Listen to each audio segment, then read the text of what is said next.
केदारनाथ आपदा 2013 भारत के उत्तराखंड राज्य में हुई एक अत्यंत विनाशकारी प्राकृतिक आपदा थी, जिसे देश के इतिहास की सबसे बड़ी प्राकृतिक आपदाओं में से एक माना जाता है। यह घटना मुख्य रूप से भारी बारिश, बादल फटने और जल प्रलय के कारण हुई। इसने केदारनाथ धाम और आसपास के क्षेत्रों को गंभीर रूप से प्रभावित किया। केदारनाथ धाम का परिचय। केदारनाथ धाम उत्तराखंड के रुद्रप्रयाग जिले में स्थित है और यह भगवान शिव को समर्पित एक प्रसिद्ध ज्योतिर्लिंग है। हिमालय की गोद में स्थित यह मंदिर हर साल लाखों श्रद्धालुओं को अपनी ओर आकर्षित करता है। समुद्र तल से लगभग 3583 मीटर की ऊंचाई पर स्थित यह मंदिर मंदाकिनी नदी के किनारे स्थित है। आपदा की शुरुआत हुई थी जून 2013 में।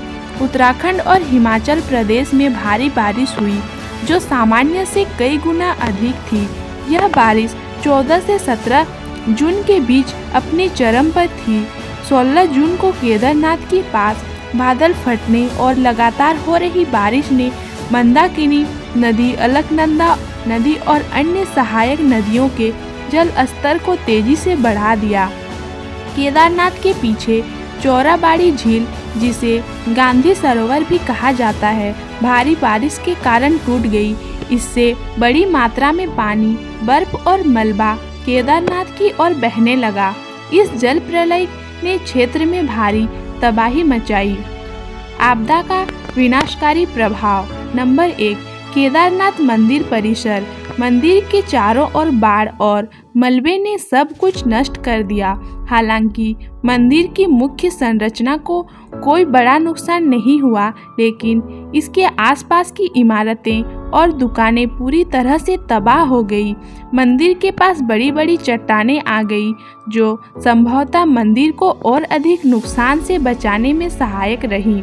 नंबर 2, मृत्यु और जनहानि। हजारों लोग इस आपदा में मारे गए।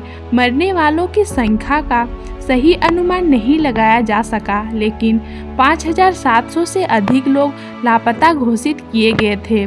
कई तीर्थयात्री और स्थानीय लोग बाढ़ में बह गए या फंसे रह गए। नंबर 3, संपत्ति का नुकसान। सैकड़ों गांव पूरी तरह से तबाह हो गए। सैकड़ों पुलों, इमारतों को भारी नुकसान हुआ, जिससे राहत कार्य बेहद कठिन हो गया।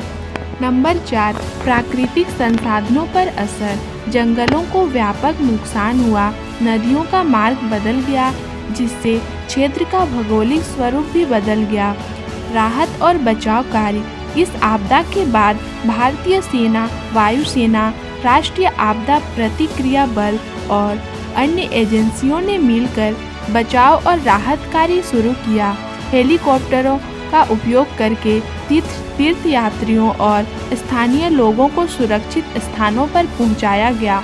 हजारों लोगों को रेस्क्यू किया गया, लेकिन खराब मौसम और दुर्गम स्थानों के कारण बचाव कार्य में बाधाएं आई। आपदा के तुरंत बाद राज्य और केंद्र सरकारों ने राहत और पुनर्निर्माण के लिए कई योजनाएं शुरू की। आपदा के कारण।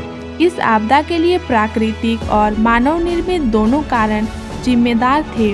नंबर 1, प्राकृतिक कारण। अत्यधिक बारिश। जून 2013 में सामान्य से 375% अधिक बारिश हुई। ग्लेशियर, झीलों का टूटना। चौराबाड़ी झील का टूटना विनाश का प्रमुख कारण था। भौगोलिक स्थिति।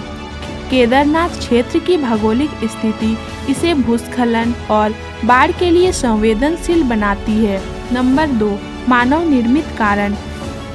बेतरतीब निर्माण। क्षेत्र में अनियंत्रित विकास और अवैज्ञानिक ढंग से बनाई गई इमारतों ने स्थिति को और खराब कर दिया। वनों की कटाई। पेड़ों की कटाई के कारण मिट्टी का कटाव बढ़ा, जिससे भूस्खलन की संभावनाएं बढ़ गई। पनबिजली परियोजनाएं।